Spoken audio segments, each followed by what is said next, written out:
Hello and welcome to Health Matters on Channels Television. Thank you for joining us. I am Mary Alale Yusuf.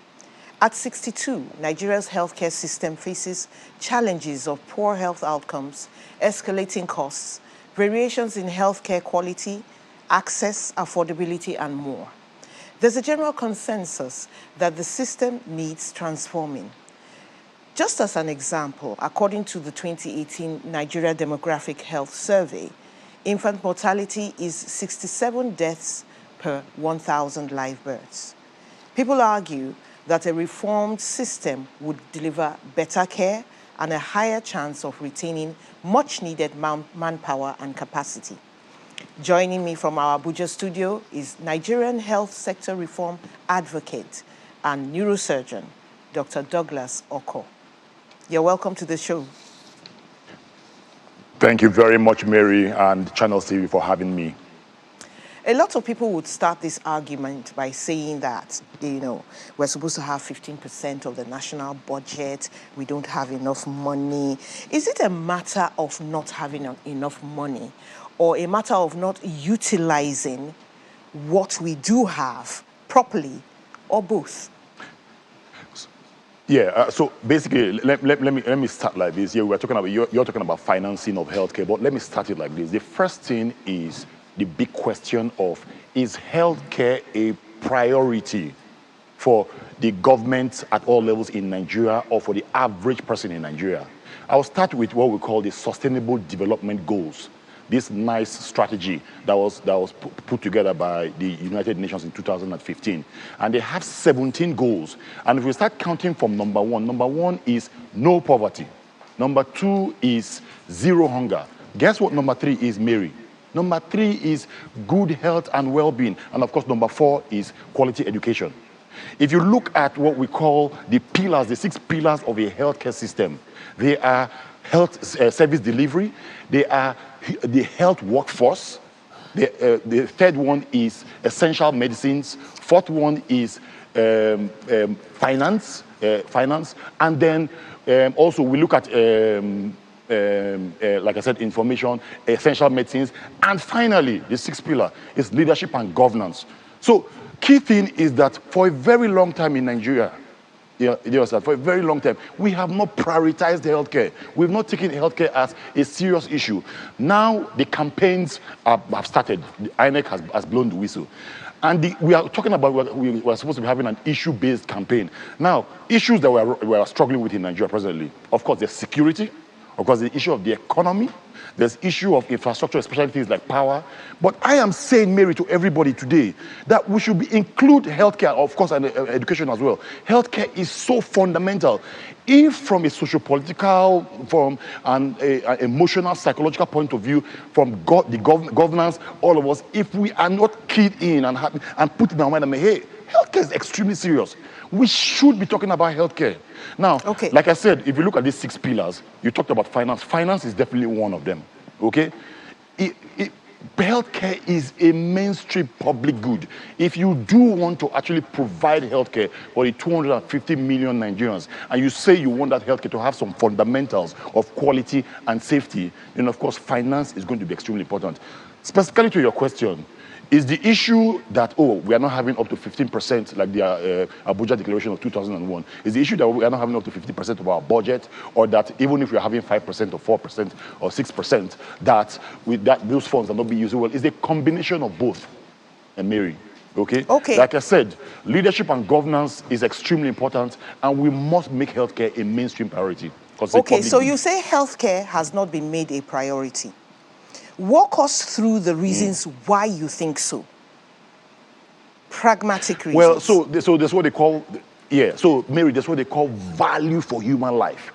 Okay, if you look at developed economies like the United Kingdom, like places like the US, whenever they are going into an election and stuff like that, one of the key things that they're going to be talking about is healthcare. How do we improve healthcare? How do we make healthcare better for the people? Now, when you look at good governance and providing the deliverables for the people. Healthcare has to come. For a very long time in Nigeria, our politicians, the political elite, even the middle class people all around, we've not put it in our mind that, hey, we have to be discussing healthcare. We have to be thinking about strategies, interventions on how to actually strengthen our healthcare system. So it's a mindset thing, Mary. So we need to start having these conversations so we can start changing the narrative of how we actually look and prioritize healthcare. And that will actually change this significantly moving forward. Okay, what would be your first step if you were asked to tackle the healthcare problem in Nigeria? So the first thing, like I said, is that we must put pressure on governments and all the key players in healthcare and say, hey, we must change this mindset about healthcare being an afterthought.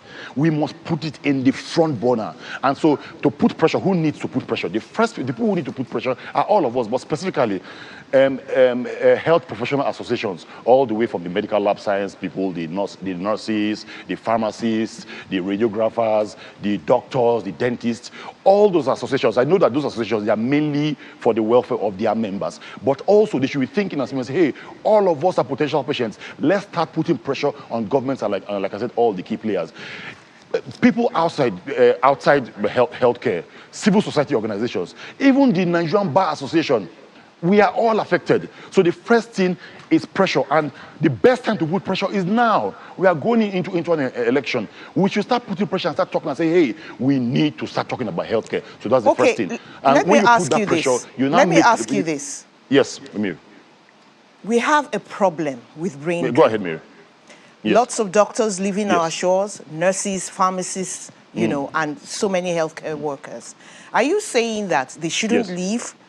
They should stay and apply that pressure? What's your impression about brain drain? I am saying that, but because we've not put healthcare and given it its pride of place in all the issues that we deal with. So healthcare has not been a mainstream priority, and all the things you need to throw into healthcare in terms of the interventions have not been done, and so you don't have a very weakened healthcare system.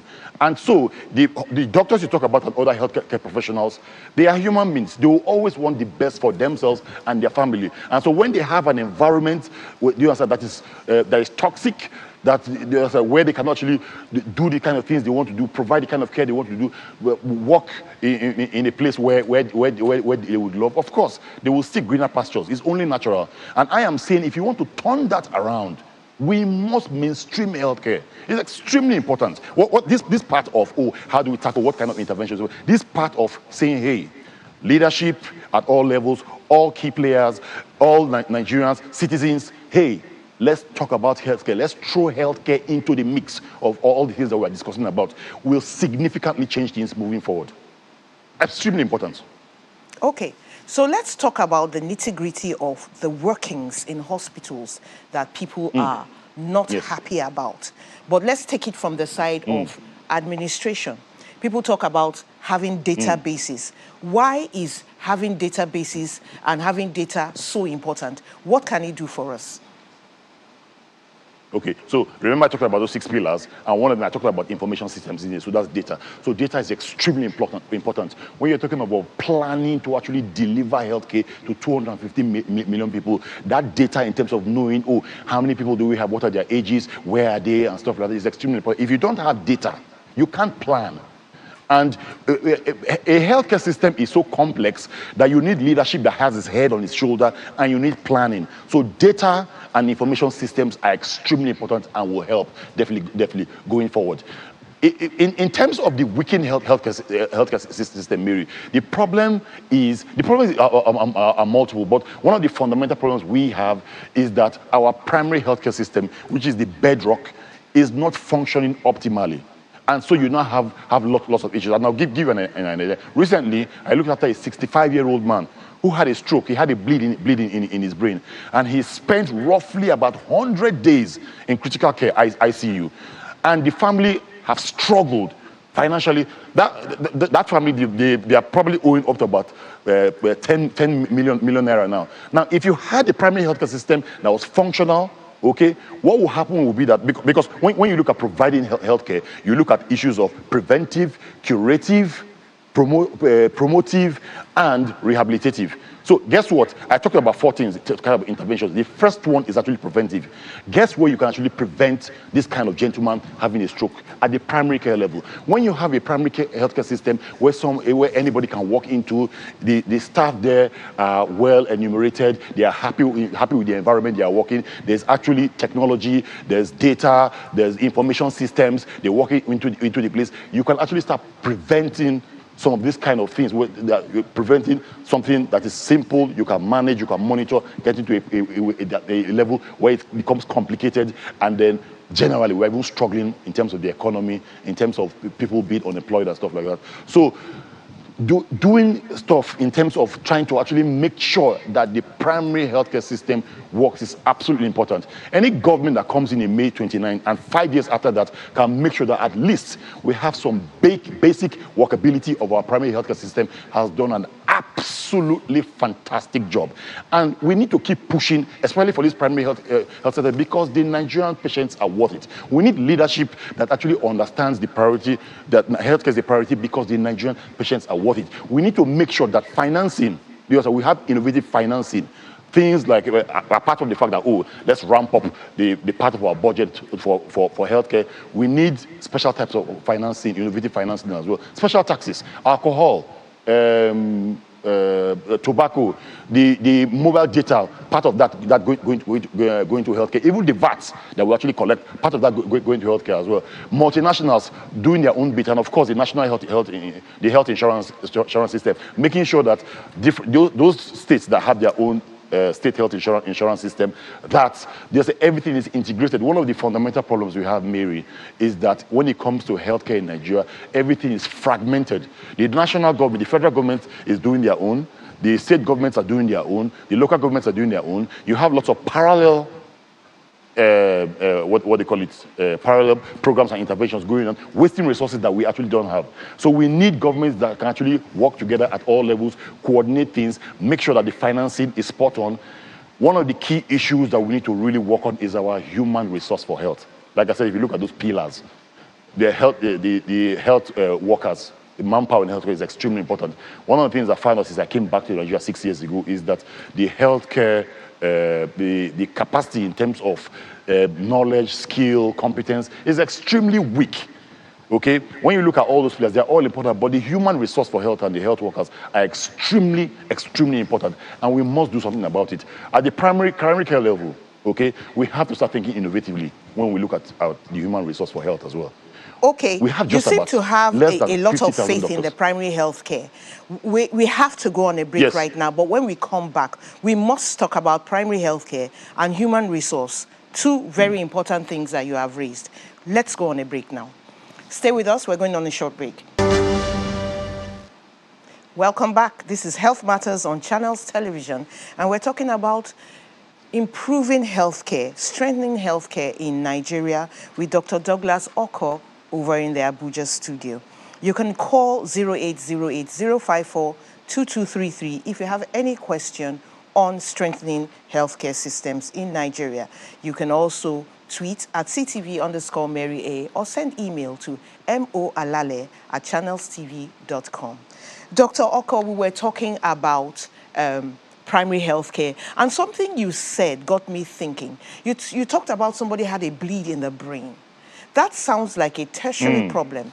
I know that it must have progressed from something else, but how would they have recognized such a thing at the primary level? Plus, what is the range of care that you recommend for the primary healthcare level? Okay, so basically, what I try to use that case to say is that in the first place, you can even prevent it from even getting there. Because if we're talking about prevention, not even recognize it, we don't want it to happen in the first place at all. So we are saying that if you have a solid primary healthcare system that can actually provide basic care at that level, that you can prevent a significant number of people, of patients, from actually getting to that critical or that tertiary level of care. And again, that's why actually doing the needful with respect to making sure that we strengthen our primary healthcare system so it can actually deliver that preventive and especially the preventive and promotive Okay, when you're going to curative, you're not going to secondary and tertiary care and rehabilitative. Okay, we want a primary healthcare system that will strengthen to actually provide quality and safe care, especially with respect to prevention and health promotion. That's extremely important, Mary.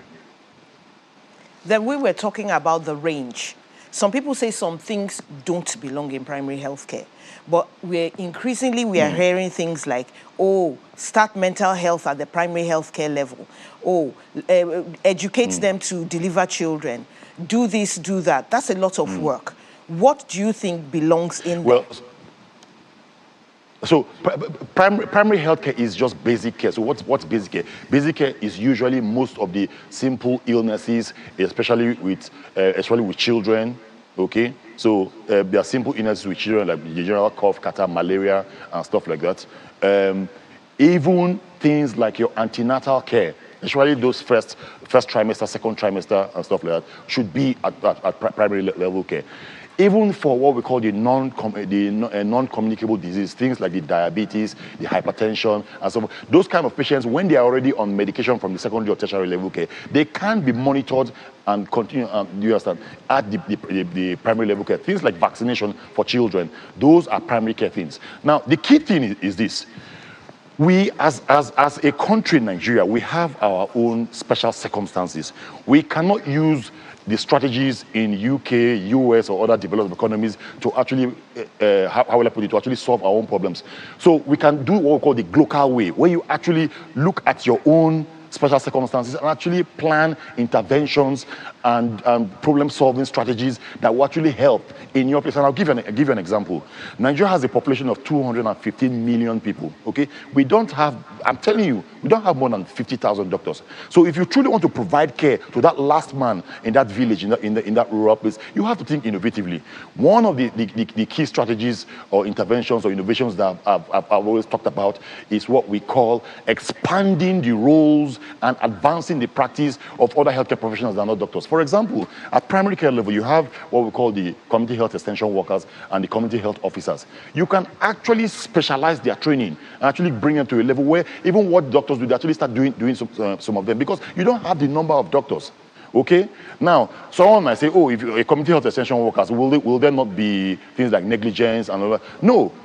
While you're doing that, at the same time, you make sure that you actually develop robust regulation and accountability mechanisms to make sure that whatever you do, whatever strategy you're putting in place, that everybody is well regulated and there's accountability and looking at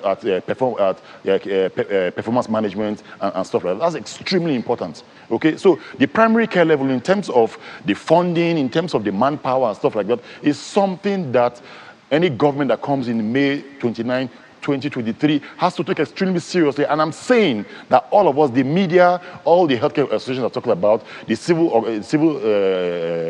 rights organizations and stuff like that, everybody should start understanding that healthcare is important and that we should start putting pressure where we need to actually put pressure to actually make it happen. And guess what, Mary? We can actually do this. We just need to understand that, hey, healthcare is extremely important because, like I said, the Nigerian patients are worth it. They are worth good healthcare.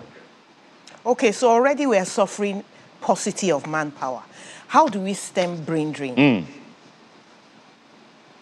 Okay, again, back to the beginning. First of all, leadership and governance must say, hey, healthcare is important. We are going to do everything from the financing, from building the capacity of manpower, from making sure that when you look at service provision, that all the things that we need to do in terms of the hardware, in terms of building structures, in terms of making sure that people are well trained, in terms of putting the technology there, in terms of information systems, data, we need to start making investments in all those things. Essential medicines, okay? We even need to get to a point where we start actually producing medicines in this country, producing consumables that we use in hospitals and stuff like that. So back again, if you want to actually stem the tide of healthcare workers, because remember, Mary, it is not just doctors that live in Nigeria.